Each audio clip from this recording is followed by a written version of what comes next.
Yeah, on this second half of the show, I'm meeting people who I feel a little bit of affinity with because there's something about Ibadan, about both of them. I mean, one of them is my little sister from another mother, of course, and the other one is another mother. Is it the same father? Question for you to answer.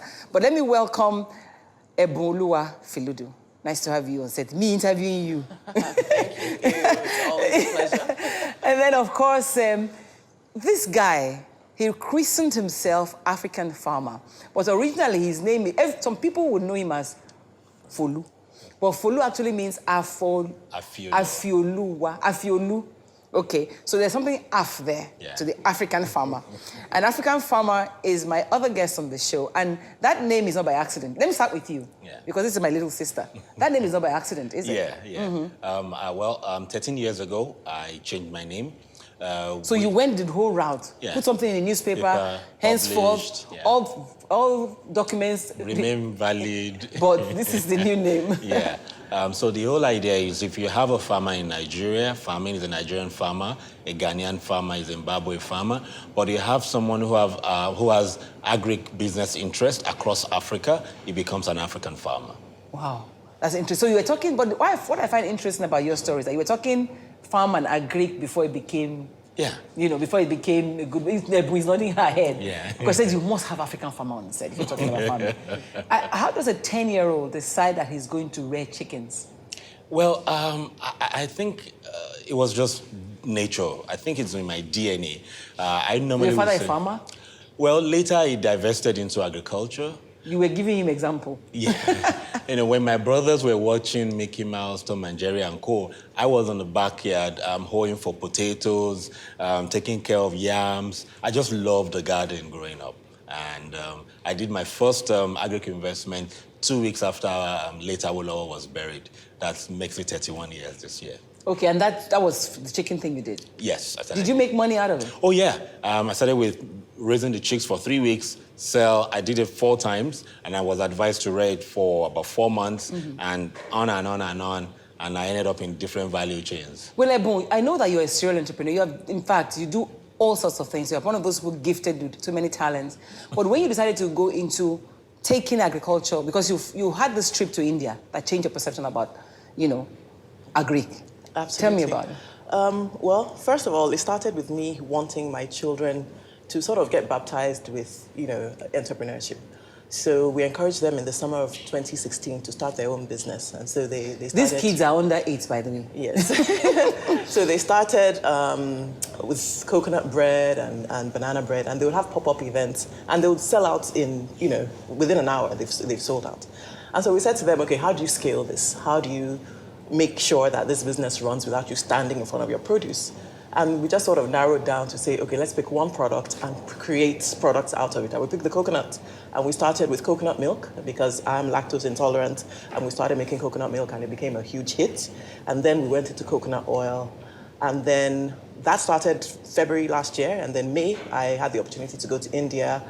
And then I worked with different coconut factories there. And basically, that's how... What were the things that you saw, though? Because I find it interesting that you can take a little product like that and turn it into so many things. Yes, I found that there was no part of the coconut that goes to waste. And that is actually true to many products, but especially so of the coconut. So the coconut shell is valuable. You can make pots and potted plants out of it. You can make it into activated charcoal. The coconut shaft makes coconut flour. You make oil out of it. You make milk out of it. So we just thought, okay, this is one product which we have in abundance. We're in Lagos. We've got miles and miles of kilometers of land for coconut production. And so we thought, let's just use this. And Now, at the African Farmer, should I put D?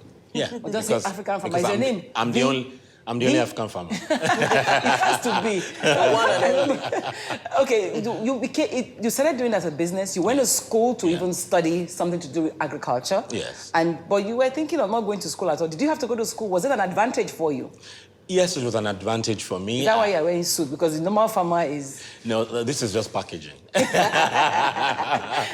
So I deliberately did not go to university because university education, even way back then, was not adequate for the knowledge required. You wanted skill. Yeah, I wanted skill. So I went to a technical school, a Federal College of Agriculture, and Wow. I'm proud to be a product of that school. So I went to learn the practicals of the business. And during holidays, I would go to my dad's 600-acre farm in Ekiti to see commercial farming. And I just dreamt and dreamt about it. By the time you were going to university, so you had how many tubers of yam? I had 600 heaps of yams. I had 400 heaps of cassava. I had 100 chickens, broilers, and I had 100 guinea pigs. At 15? Yeah, and I had close to 100 rabbits. So today you are teaching people. Yes. So when this whole buzz about agric and when our last agric minister, suddenly agriculture is becoming something great. What did you think? What did it? Well, I just felt that we've been preparing for that time. People like you. Yeah, 10, 12 years of my life, I dedicated it to traveling around Nigeria and West Africa to find out what works and what will not work. Because behind me, my dad was a very successful turnaround management consultant. So I knew I wanted to flow in that space. And I would sleep and see, agric doing well in the country.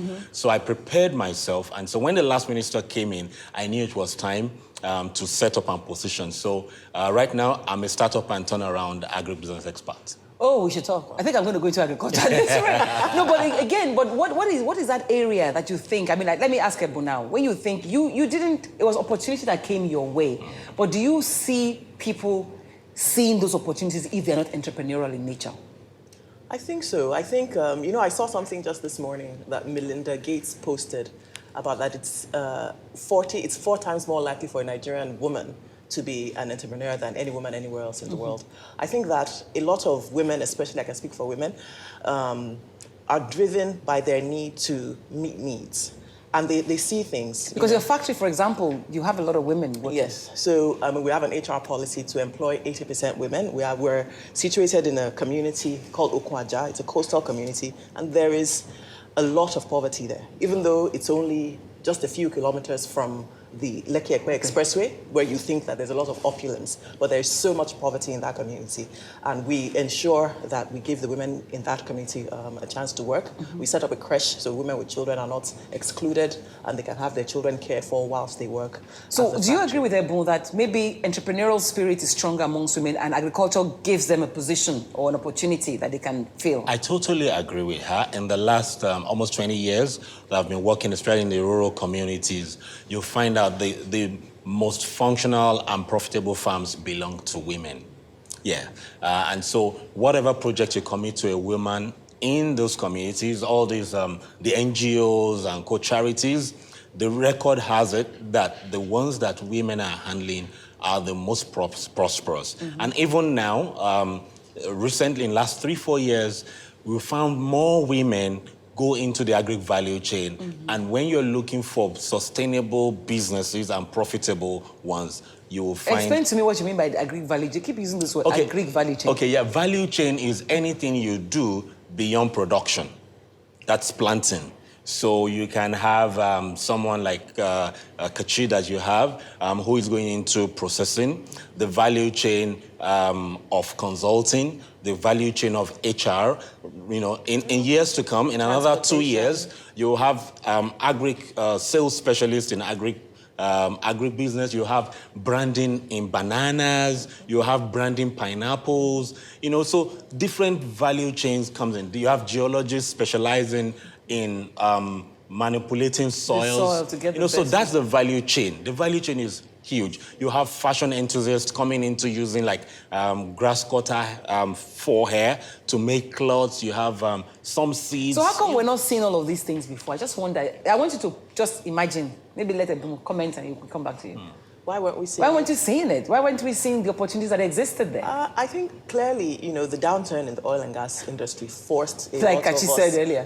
to look at other options, and you'll find that there's so many, women and men who are in this agriculture, because it's like a quick, easy win, really. It's a low-hanging fruit if you compare it to everything else that's there. So the opportunities just abound now, and there are more talks now, more conferences. You find conferences for packaging only. You find, just events around your documentation, with NAFDAC and Have you SON. attended any of the things that he's done, for example? Yes, interestingly, I actually set up a group called iGrow. It's because I always wanted to invest in the agricultural value chain, and so the group of us I put together, and basically we put funds together to invest in the agricultural value chain with an ethos to focus on women farmers first. And so we consulted with Feludu actually at the start of that, and yeah, so definitely. Folu is African farmer, by the way. African farmer. Because when anybody that says Folu must have known you before. Yeah, old school. They are old school. Old school. This is the new school. But you see, is it possible that are we painting agriculture to look too sweet now that people may be heartbroken if they get into it?